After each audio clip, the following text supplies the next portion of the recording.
E no palco do ONM Talks, Ícaro de Carvalho. Fala, pessoal. Alô, som. Boa noite.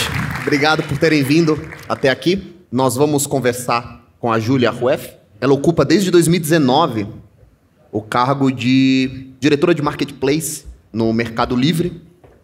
Eu gosto muito do assunto, varejo online, eu gosto da empresa, então acho que nós teremos uma ótima conversa. Ao final, 3 pessoas aqui da plateia poderão fazer uma pergunta para a Júlia. Tudo bem?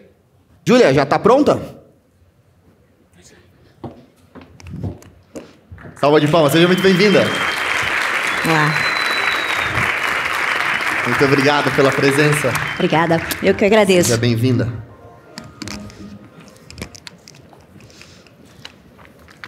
Júlia, já bater um papo bem tranquilo. Não somos cobrados pelo tempo. Pode falar Tá bom. à vontade. Quero começar agradecendo a sua presença, dizendo que é um prazer te receber aqui. Tá tudo bem para você que ao final 3 pessoas façam perguntas para você da plateia? Claro, tá tudo bem. Eu que agradeço pelo convite. Um grande prazer estar aqui. Maravilha. Então vamos começar com a seguinte pergunta. Me fala um pouquinho da tua história, da tua formação. Como é que você chegou até o Mercado Livre, onde você ocupa atualmente teu cargo? Tá bom. Bom, eu sou formada em Publicidade e Propaganda pela PUC do Rio, sou carioca. Estou morando aqui em São Paulo já há 12 anos, sou casada com paulista, tenho uma filha paulista, mas o início da minha carreira aconteceu no Rio. Tenho MBA pelo INSPER aqui de São Paulo. Comecei a minha carreira na Americanas.com, então comecei como estagiária lá na Americanas em 2004. Logo depois eu tive uma passagem pela Whirlpool, que foi a minha única passagem fora do e-commerce, é uma indústria de eletrodomésticos, né? Fiquei 2 anos na Whirlpool, dona das marcas Brastemp e Consul. Depois disso eu fui para a Cenova, né? Na verdade eu entrei na startup do Pontofrio.com, quando o Ponto Frio ainda era uma empresa de varejo independente do Rio, né? Fiquei lá, entrei na startup, foi um momento que houve uma separação do varejo físico da parte online, foi criada uma nova empresa para isso, deve ter sido a funcionária 20, provavelmente, ainda lá no Rio. E aí o tempo foi passando e eu fui incorporando novas categorias até virar gerente geral comercial lá na Cenova, né? Eu fiquei 8 anos nessa empresa. Durante esses 8 anos, eu digo que eu passei por umas 5, mais ou menos, né? Entrei numa startup, a gente foi comprado, a gente teve uma fusão, a gente fez um IPO na Nasdaq, depois a gente teve uma mudança de controlador para o Casino, e depois disso a gente teve uma fusão com a Via Varejo, que foi o momento quando eu saí. Então, bastante animados os 8 anos na Cenova.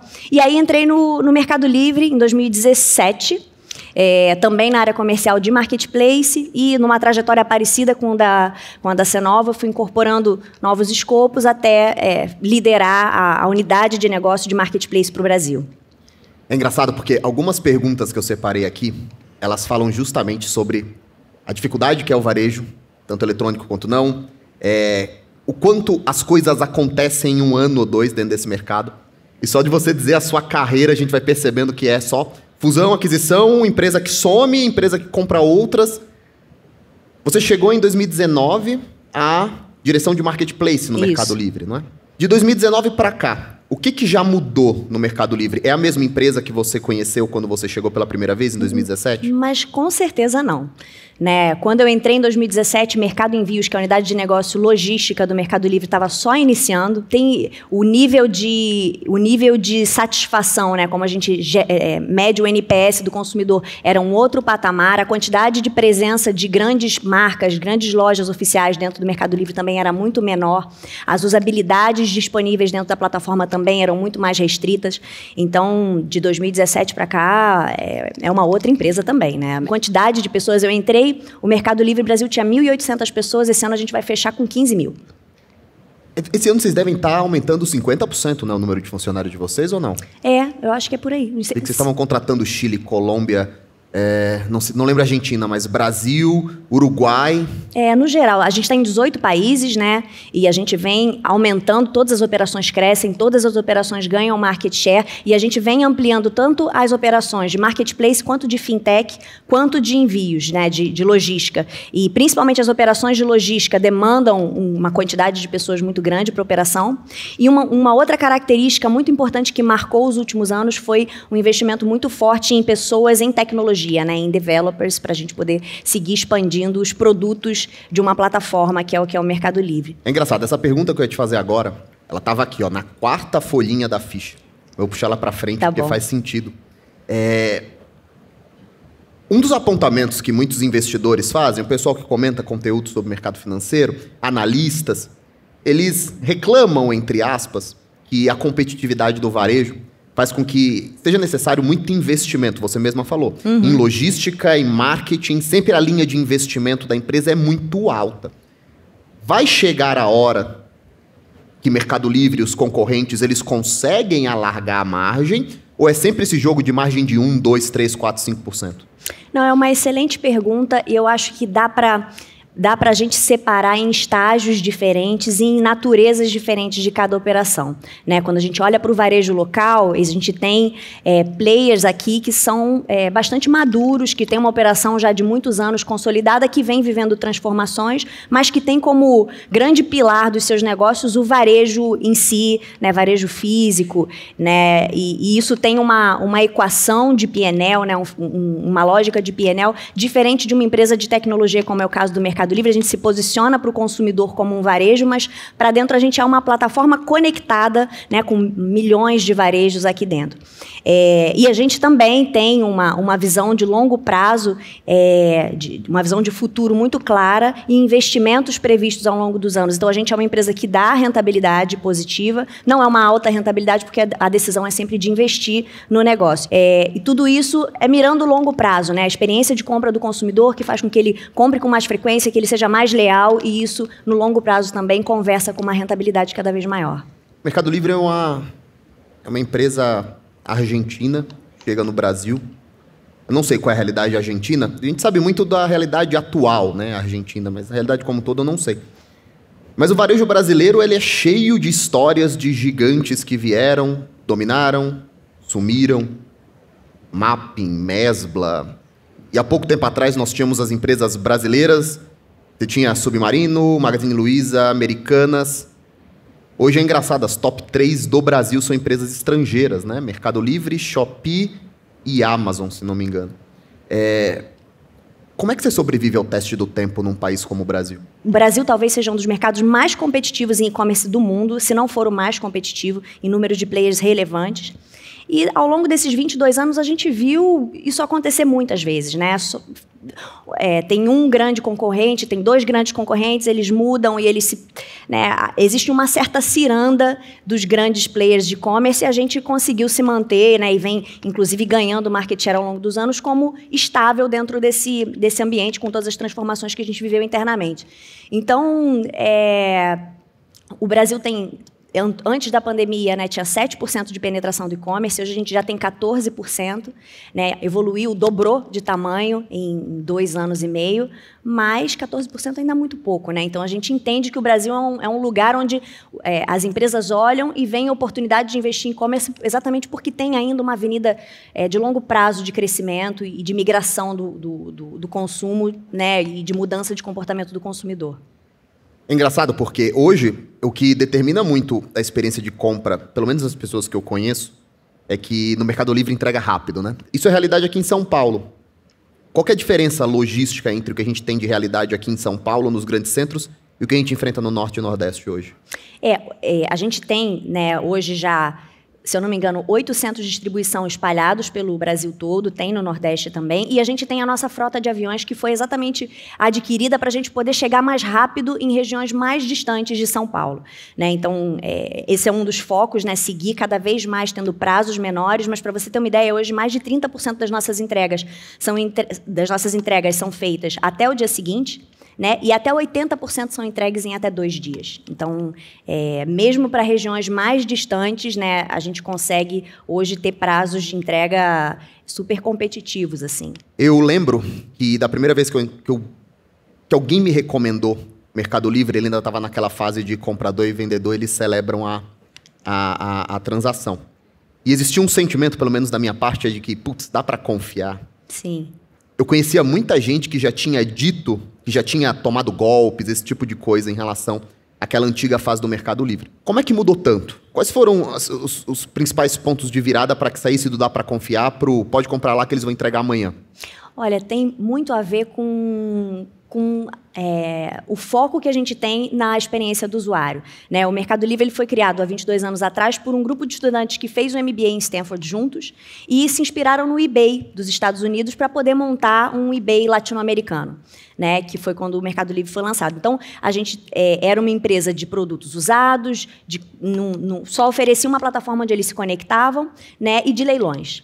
E ao longo do tempo, funcionou super bem, né, mas ao longo do tempo a gente foi vendo que a gente deixava muita experiência de compra na mesa, né? E tiveram alguns marcos ao longo da história do Mercado Livre que mudaram esse jogo. Acho que o primeiro marco foi a criação do Mercado Pago, que é a nossa fintech. Então, a gente se apropriou de uma parte desse processo que são todas as transações de pagamento passaram a ser feitas pelo próprio Mercado Livre, trazendo muito mais segurança para quem vende e para quem compra, ou seja, a liberação desse dinheiro, a liberação do pagamento ficava vinculada diretamente à entrega de um produto, então só aí você já teve um grande ganho de experiência para o consumidor. Desculpa te cortar. Vocês perceberam já nesse momento o aumento da confiança do comprador? Sem dúvida.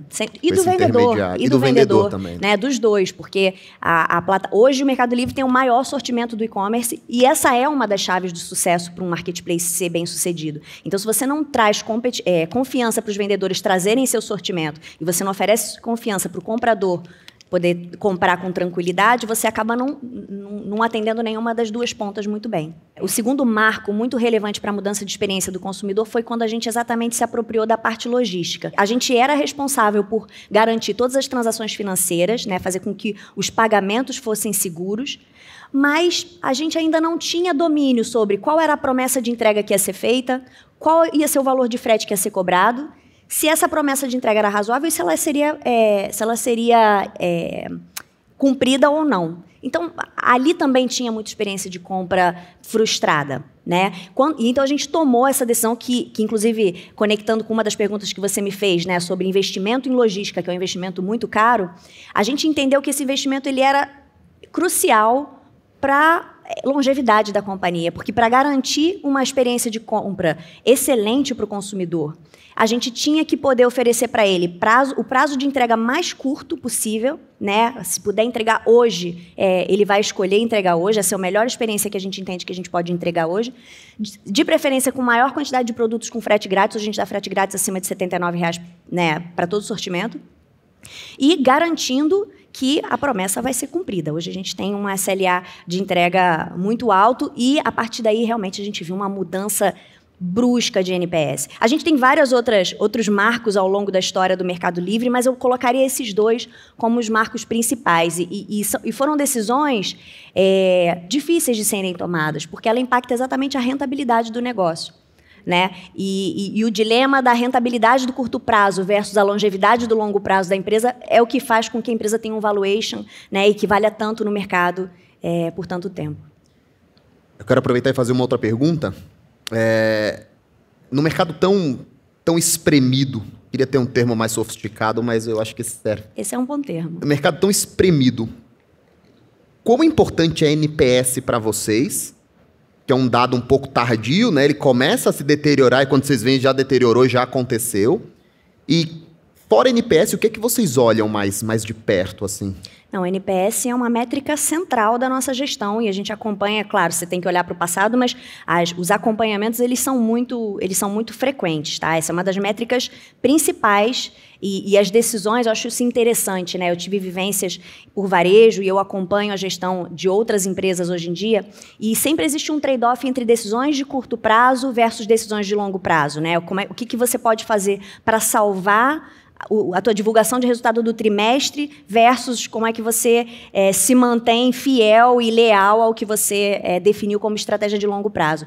E esse é um trade-off que a gente não tem que enfrentar no Mercado Livre. Assim, se você vai impactar negativamente a experiência de compra, essa alternativa de melhorar o resultado do trimestre, ela é descartada imediatamente. Então, de fato, decisões de resultado de curto prazo não levam para a estratégia principal. Até a remuneração dos executivos hoje do Mercado Livre, ela é uma remuneração que olha para o longo prazo. Como é que ela é feita?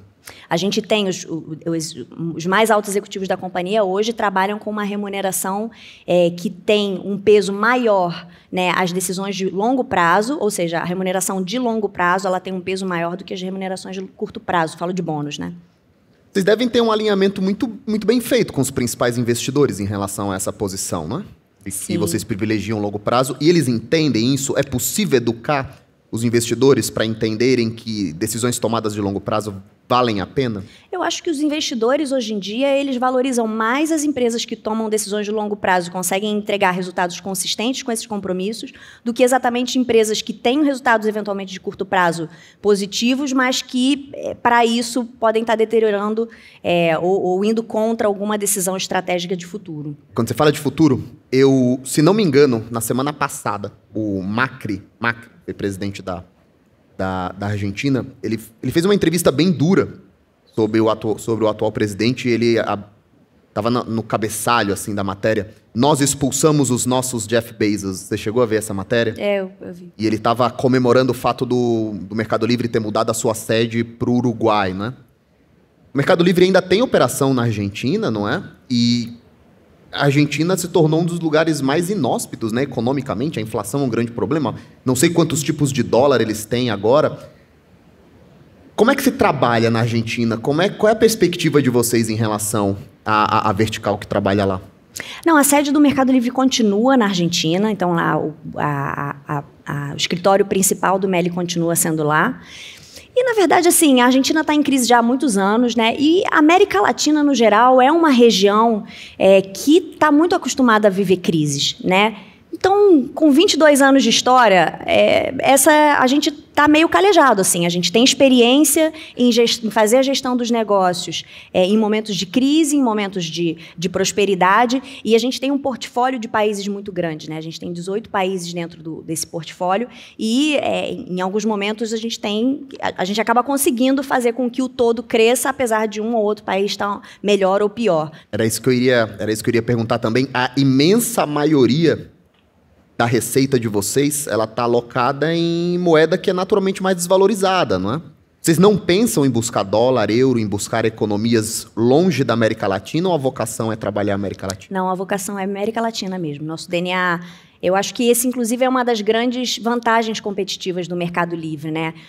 A América Latina é uma região muito específica, o Brasil é uma região muito específica, né? E nada como latinos para entender como é que a América Latina funciona, com toda a nossa complexidade, com a cultura, né? Se eu falar de uma forma mais ampliada, né, da cultura latino-americana, é uma cultura muito diferente do resto do mundo, complexidades de locais, de logística, tributárias, enfim, cada um com de crises de governo, né, bastante frequentes aqui. Então, acho que esse acaba sendo um dos nossos diferenciais competitivos, né? Ser latino e saber lidar com a América Latina. Vou te fazer uma pergunta, eu espero que não seja uma saia justa. Recentemente, o AliExpress demonstrou interesse em entrar na operação brasileira também. Então, nós teríamos AliExpress, Amazon, Shopee, Mercado Livre, tirando ali que está chegando agora. As 3 primeiras são estrangeiras. O e-commerce brasileiro vai ficar dominado mesmo pelas empresas estrangeiras? Olha, eu acho que tem muito espaço para muita empresa, tá? As empresas estrangeiras estão chegando agora, a gente já viu muitas chegarem, muitas saírem. Acho que é um ambiente... assim como ele é muito atrativo para empresas estrangeiras, ele também continua sendo um país muito atrativo para as empresas atuais. A gente vê uma oportunidade ainda muito grande de digitalização do varejo brasileiro, né? A gente vê muitas empresas, principalmente durante a pandemia, que tinham como longo prazo, né, o intuito de se digitalizar, de começar a ir para o e-commerce, e que anteciparam anos de planejamento, né, e começaram a executar desde já essa entrada, seja através de sites próprios, seja através de marketplaces.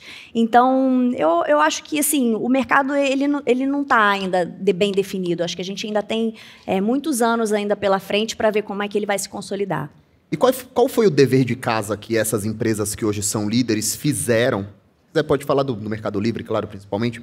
Qual foi o dever que os estrangeiros fizeram, que talvez os brasileiros não tenham feito, que hoje botou os estrangeiros despontando?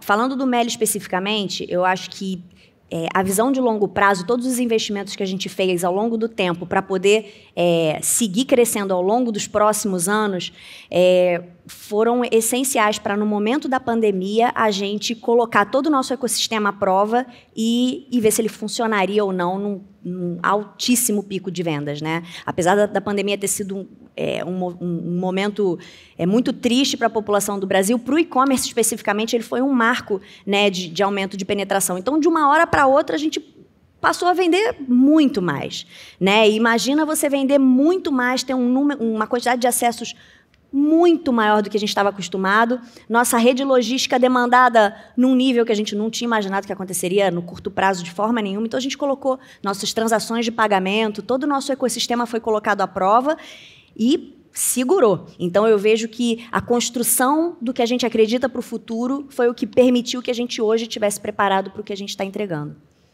Eu lembro que no auge da sangria que o Magazine Luiza estava vivendo, nos papéis, né, não na empresa em si, bateu R$2 em alguma coisa as ações. E eu lembro que saiu uma matéria enorme, não lembro se foi no Brasil Journal,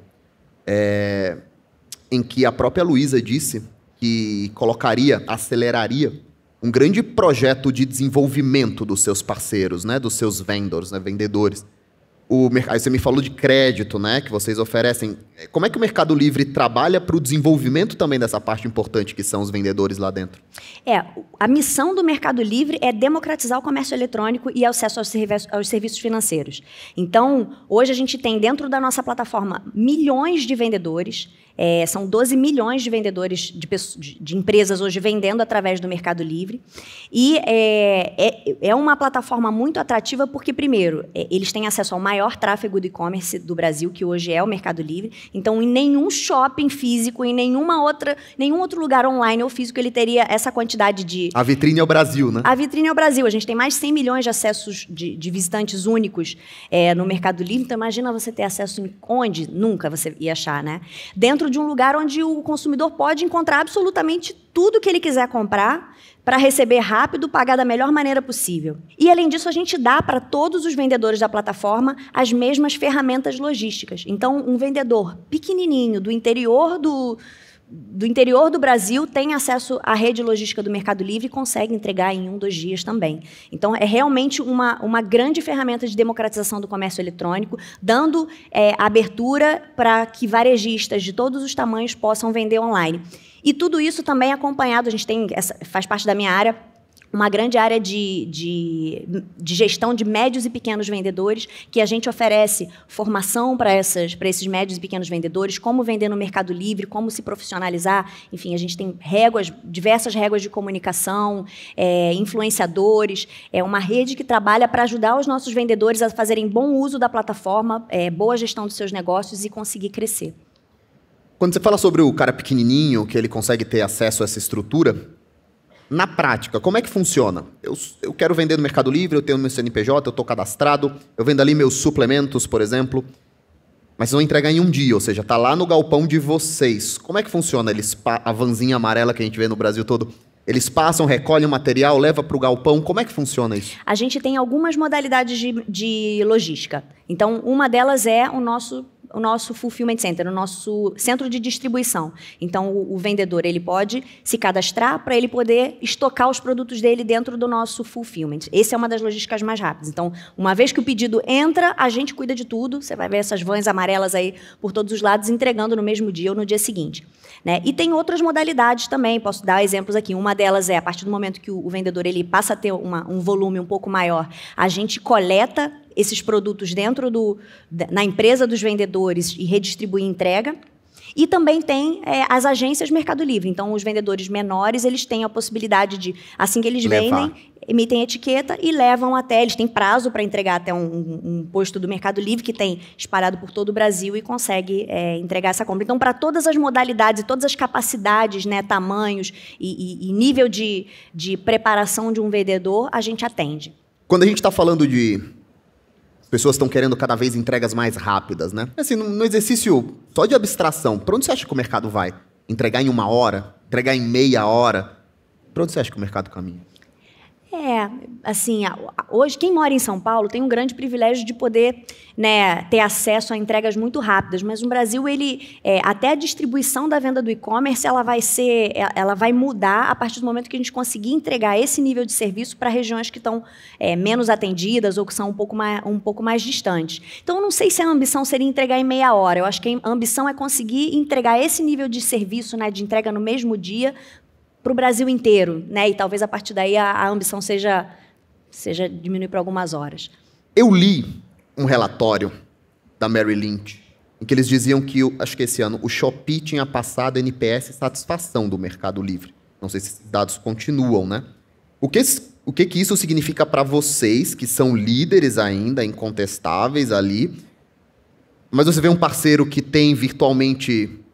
Talvez seja um exagero falar isso, né? Mas chinês tem dinheiro quase infinito, né, para investir no que eles querem a longo prazo. Como é que vocês veem esse pessoal que vem chegando, essas empresas, de repente você vê um NPS que é um indicador importante do mercado sendo tomado por eles, como é que vocês reagem a isso? Olha, o nosso NPS competitivo, ele segue bastante distante dos demais. Então, é claro que quanto mais, dependendo do investimento que os concorrentes eles façam, às vezes preço é um dos investimentos importantes que mexem o ponteiro de NPS, mas a gente entende que uma experiência de compra completa traz um NPS com mais longevidade, né? Porque você cria uma fidelidade maior, você quer comprar no Mercado Livre porque você sabe que lá é rápido. Você quer comprar lá porque você sabe que se der qualquer problema, é rápido de resolver, você vai encontrar tudo e vai encontrar num preço bom. Então, eu já vi todos os tipos de estratégia de concorrentes acontecendo, né, para ou subir em venda rápida ou subir em NPS rápido. E o que eu vi até hoje foi que a consistência é o nome do jogo, né? Quando você olha lá os gráficos de NPS de todos os players juntos, você vê um belo ecocardiograma ali e poucos se mantendo estáveis, né, e consistentes. Black Friday, que é Black Monday, né, Tech Monday, não lembro agora qual é o nome.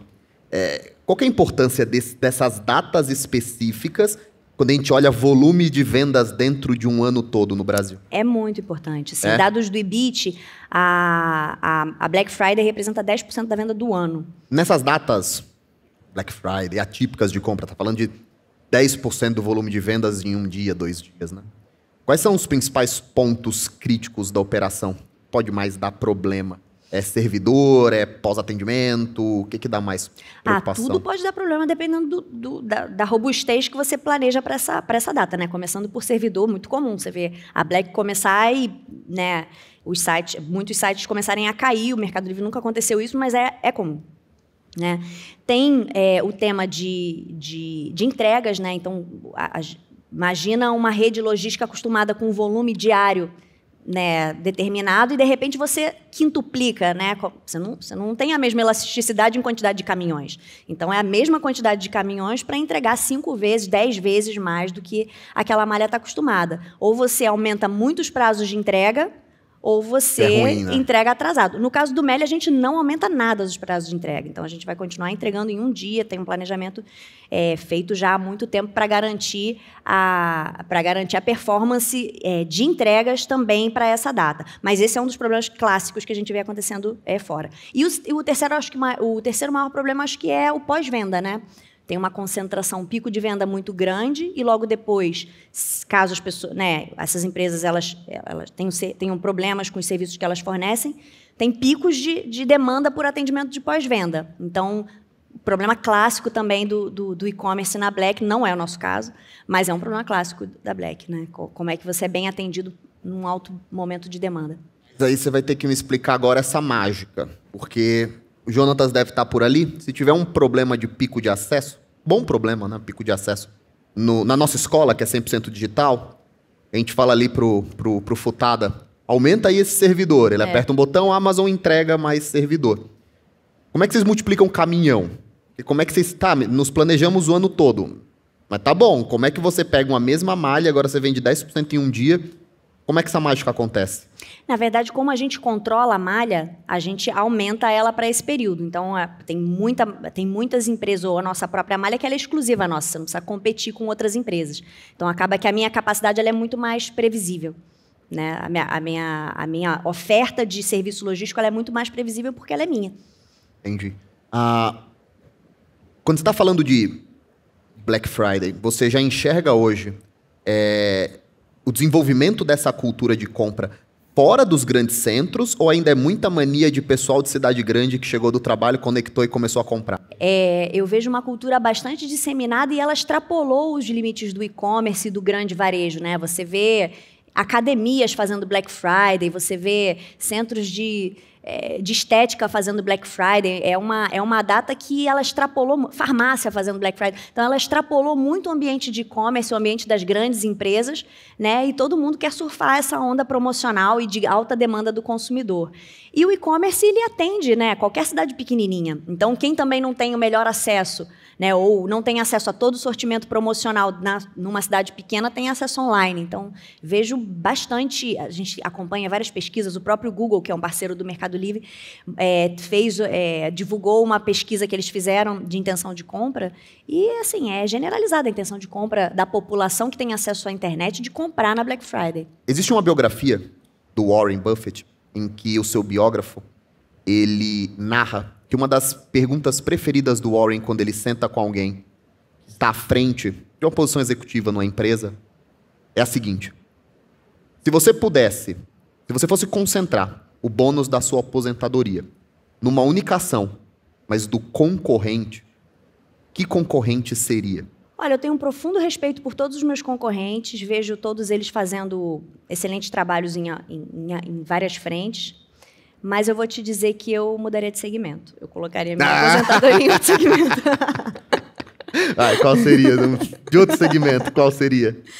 Talvez segmento... pode falar Google, aí já tá fácil. Talvez eu colocaria num segmento de saúde ou segmento de educação, que eu acho que é onde a gente tem ainda muito desenvolvimento também. Acho que são dois mercados que ainda têm uma oportunidade de penetração. Vocês estão inseridos em um deles, né, de educação, mas uma oportunidade enorme ainda de penetração, de digitalização das pessoas, tanto no segmento de plano de saúde, né, não só de plano de saúde. Eu acho que tem uma oportunidade ainda de penetração do acesso a esse segmento, e a educação também, e eu acho que conversa também com a evolução da sociedade. Quando você pensa no Brasil ainda de forma ampliada, essa é uma realidade daqui de São Paulo, né? Você pegar seu filho e ir para um pronto-socorro e esperar lá 4 horas para ser atendida. Imagina no interior. Acho que não tem pronto-socorro.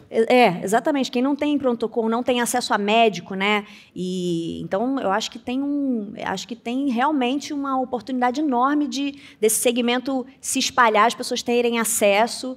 E eu acho que tem oportunidades enormes, tanto de monetização em cima desse mercado, quanto de acesso à saúde de verdade para as pessoas. Então, vejo uma combinação poderosa de desenvolvimento, né, social com monetização desse mercado. Um livro que mudou tua vida e um conselho que mudou tua vida? Eu vou falar de um livro que eu li recentemente, que eu gostei muito, assim, me inspirou bastante...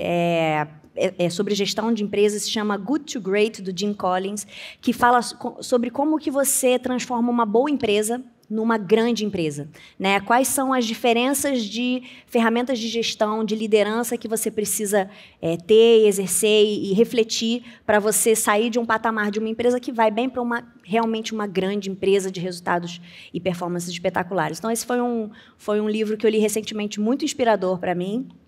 Eu acho que um conselho... Eu sou uma pessoa que eu acredito genuinamente na capacidade das pessoas delas serem ou delas fazerem o que elas quiserem. Eu tenho 100% de certeza que eu tenho capacidade de fazer e de aprender o que eu quiser fazer. Eu vou performar, porque eu acredito nisso, eu acredito em mim e acredito nas pessoas. Então, uma conversa que eu tenho frequentemente com o meu time é que a gente não pode deixar com que os nossos próprios medos, os nossos próprios traumas limitem a nossa crença na nossa capacidade. A gente tem toda a capacidade de aprender, de fazer melhor, de evoluir, de chegar num outro patamar. É simplesmente uma questão de você se empoderar da tua capacidade. E eu digo isso tanto em relação à autoestima, quanto para quem é mulher e se entende e tem que se entender igual, com o mesmo nível de capacidade, para negros, para qualquer grupo que a gente esteja falando. Eu acredito no potencial das pessoas, e as pessoas têm que acreditar nelas mesmas. Acho que você andou tendo uma conversa com os meus filhos, porque eles acham que eles podem fazer o que quiserem também, É né? mesmo, né? A minha filha Todo também, dia é uma A minha filha é bagunça. convencida disso. Agora, Júlia, eu tenho 3 perguntas da plateia. E depois eu queria pedir uma gentileza tua, uma paciência, que eu tenho mais umas 3 perguntas de alguns amigos meus que sabiam que eu ia te entrevistar e que gostam também de acompanhar Varejo Online. A gente pode fazer essas perguntas? Claro, vamos lá. Vamos lá. Otávio Munhoz. Otávio tá aqui? Qual que seria a maior dificuldade que vocês encontram hoje para continuar tendo esse nível de excelência, entrega, todas essas questões no varejo? Hoje, se eu for te dizer hoje, qual é a nossa maior... onde a gente está gastando mais energia para equilibrar os pratos tem a ver com taxas altas de juros. A gente tem bastante parcelamento ao consumidor, e quando você tem taxas de juros altas, você tem uma pressão sobre a rentabilidade da companhia. E o outro tem a ver com a inflação. Então, a gente tem, né, uma rede logística muito grande, e, à medida que você tem inflação dos preços, você acaba tendo um impacto direto nos custos da operação. Então, hoje, a gente um dos maiores desafios tem sido gerenciar esses aumentos de custo, né, que são referentes ao momento, são do contexto, e fazer com que o nosso P&L feche, né, siga saudável, e que a gente continue mantendo a nossa visão de longo prazo, de investimento, tudo isso. Então. Wellington Mendonça.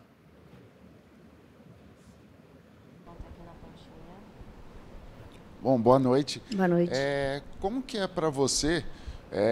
Você teve uma carreira aí, um crescimento muito rápido, olhando questão de tempo. Claro que tem toda a sua competência nisso. Como que é, hoje em dia, na minha visão, é difícil ver pessoas jovens num tão alto grau de importância dentro da empresa. Como que você lida com isso? Como que as pessoas olham para você nesse sentido? Obrigada pelo jovem. Olha, eu acho que entregas consistentes fazem com que você ganhe a credibilidade das pessoas também, né? Então, eu estou nessa empresa há 5 anos, mas a minha trajetória dentro dessa empresa foi muito parecida com as anteriores. E à medida que você tem entregas consistentes, eu acho que visão de longo prazo, eu falei disso 1000 vezes aqui, mas eu acredito de verdade nisso que eu estou falando, né? Trabalho em parceria, trabalho em equipe, faz com que você crie uma rede que faz com que o negócio funcione, e você cria credibilidade, a sua credibilidade faz com que as pessoas te respeitem, muito mais do que pelo cargo que você ocupa. Então, eu acho que é isso, consistência, trabalho em equipe, geram credibilidade, e isso faz com que o desenvolvimento aconteça, o crescimento aconteça e o respeito aconteça também. Como é que é a política do Mercado Livre em relação à contratação de mais mulheres, de mais minorias? Como é que ele enxerga isso? Hoje o Mercado Livre tem 38% de mulheres na liderança. Dentro da minha área, especificamente, somos 54% de mulheres na liderança. E a empresa foi... eu não conheço nenhuma empresa que tem 54% de liderança. Alta liderança, tá? Aqui. De cabeça, eu não conheço. E a gente foi eleita a melhor empresa para trabalhar para mulheres no Brasil. Existe uma crença muito estabelecida de que a diversidade de gênero e de qualquer outra diversidade trazem discussões e capacidade de tomada de decisão muito melhores, porque você escuta perspectivas diferentes que desafiam a tua maneira de pensar, as tuas crenças, e representam de maneira muito mais ampla as possibilidades que existem fora da tua visão de mundo. Enfim, a empresa ela acredita nisso de verdade há muitos anos, e há muitos anos segue crescendo. Então, eu acho que esse também é um dos pilares um dos segredos de sucesso do Meli, né? Considerar diferentes perspectivas, dar às pessoas a oportunidade de elas serem o que elas são e de se colocarem como um dos diferenciais competitivos. Vamos para a pergunta da Ana Lima. Boa noite, Júlia. Boa noite, Ícaro. Boa noite. Júlia, quais são os investimentos que você costuma fazer de forma profissional e pessoal, seja quanto estudo ou formação? É uma excelente pergunta. Vou começar pela parte profissional, tá?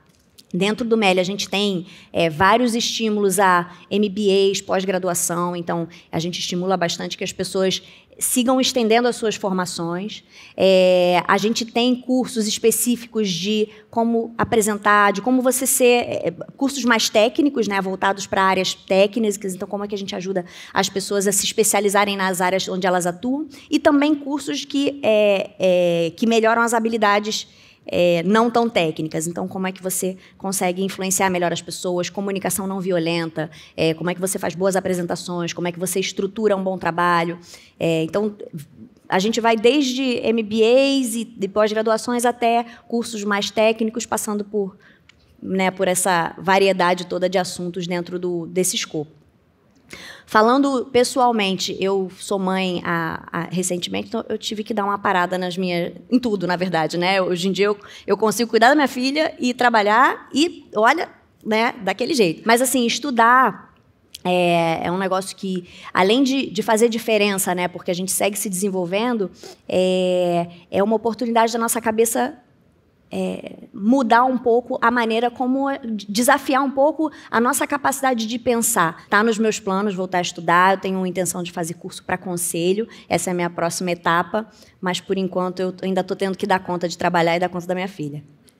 Como é que a Júlia, como líder, controla mais, deixa o pessoal mais solto? Você se considera uma pessoa mais controladora, mais centralizadora ou não? É tranquilona? Como é que é? Olha, eu vou te dizer, a minha passagem do varejo para uma empresa de tecnologia me fez ressignificar o que é gestão de pessoas, né? No varejo, eu cresci dentro do ambiente de varejo, então eu tinha bastante domínio sobre todos os processos, né? Eu tinha uma gestão mais diretiva enquanto eu estava dentro de um ambiente que eu tinha totalmente controle, eu era mais controladora.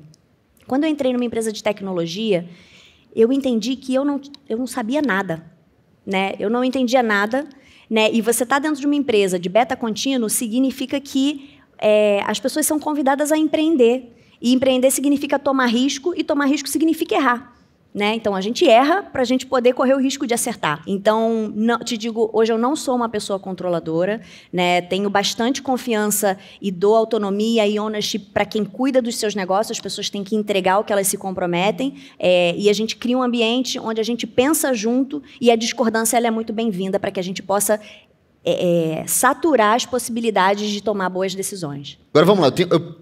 Eu guardei 3 perguntas aqui de amigos meus. A primeira delas, de um amigo meu, JP, hoje CEO do Hotmart. JP perguntou o seguinte: num cenário de possível recessão americana, não tem quantitative para salvar ninguém agora. Taxa de juro alta, inflação ainda alta. Como é que você acha que tudo isso repercute no cenário de startups ou de empresas de beta contínuo aqui dentro do Brasil? Eu acho que a gente está vivendo isso, né? Assim, o dinheiro secou. A gente vinha de muitos anos de startups muito capitalizadas, né, fazendo várias rodadas de investimentos gordos, né, que davam abertura para as empresas fazerem muito burning, né, queimando muito caixa. E esse momento de enxugamento de dinheiro para o mercado de startups e para o mercado de tecnologia no geral, né, trouxe um amadurecimento e um nível de profissionalização para o negócio, não que ele não fosse profissionalizado, mas assim, as escolhas, né, as decisões tiveram que ser muito mais pensadas, né, e as empresas tiveram que encontrar maneiras eficientes de gerenciarem seus próprios negócios que não passassem tanto por queima de caixa. Então, esse é um momento que ele é decisivo, eu não vejo isso como um momento que vai durar por muito tempo, as crises passam, o dinheiro volta, né, e esse é um mercado que no longo prazo vai continuar crescendo, mas eu acho que as empresas vão ter que, as startups e as grandes empresas de tecnologia vão precisar encontrar caminhos de rentabilidade, de eficiência num prazo mais curto do que elas vinham planejando, né? Eu acho que essa finalzinho da tua resposta tem muito a ver com a primeira pergunta desse meu outro amigo, do João Marco, que é o seguinte: de um lado nós temos esse cenário de dinheiro que sumiu, e do outro lado nós temos Amazon, dinheiro virtualmente infinito para os nossos padrões, né? Muito dinheiro. Empresas chinesas que estão cada vez mais manifestando interesse em chegarem para o varejo eletrônico brasileiro. Como é que o Mercado Livre se prepara para ficar espremido entre esses dois blocos onde dinheiro que parece não é problema para eles? focado exatamente em ganhar cada vez mais eficiência dentro da nossa operação. A gente tem algumas alavancas internas que ajudam na sustentabilidade da rentabilidade do negócio. Então, o negócio de crédito e o negócio de publicidade dentro do Mercado Livre são grandes alavancas de rentabilidade e grandes alavancas de negócio para quem usa o nosso ecossistema.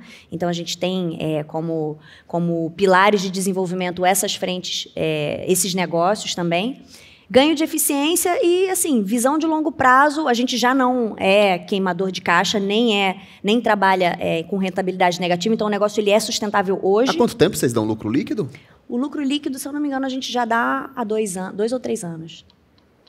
Então, a gente hoje já opera de maneira sustentável e a ideia é que a gente continue nesse caminho, né, entendendo que os investimentos serão feitos de forma que a companhia tenha um crescimento que não seja através de queima de caixa e de rentabilidade. Júlia, como é que você enxerga o Mercado Livre nos próximos 10, 15, 20 anos?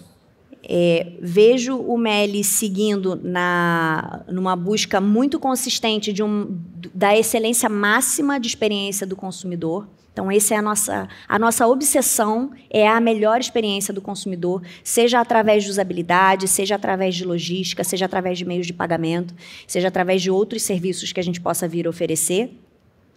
E, enfim, ampliando a nossa capacidade de vender novas categorias.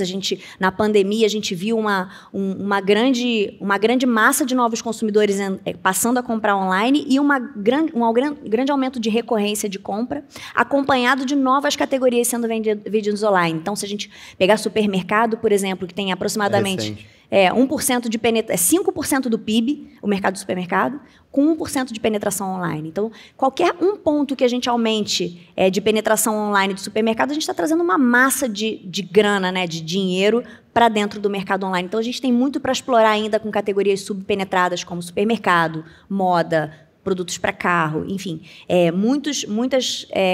Farmácia, né, são muitas categorias que ainda tem muita estrada para trazer comportamento de compra online. E esse vai ser um dos nossos objetivos, tá? Trazer cada vez mais comportamento do off para o on. Júlia, eu quero agradecer a sua presença. Quero aproveitar, pedir para você também, se você quiser deixar uma mensagem para o pessoal, suas redes sociais, onde o pessoal pode te encontrar, mandar mensagens, tirar dúvidas ou pedir também oportunidades de trabalho. Fica à vontade, pode falar com o pessoal. Eu que te agradeço, obrigada pelo convite, foi um prazer participar, foi muito legal o bate-papo. Acho que foram perguntas que me fizeram, inclusive, também refletir um pouco mais sobre o mercado, sobre gestão, sobre liderança. Obrigada por essa oportunidade. Eu não sou muito ativa nas redes sociais, mas no meu LinkedIn as pessoas normalmente me acessam, Júlia Rueff, estou lá. Pessoal, eu quero agradecer a presença de todos que estão aqui na plateia também. Quero agradecer a audiência de vocês que estão assistindo no YouTube. Espero que vocês sigam o nosso canal, curtam, deem joinha, assim vocês contribuem para que a nossa mensagem alcance cada vez mais pessoas e deixem aqui nos comentários também quem vocês gostariam de ver sendo entrevistado, batendo esse papo aqui conosco. Quero agradecer a presença da plateia de novo, muito obrigado e até a próxima.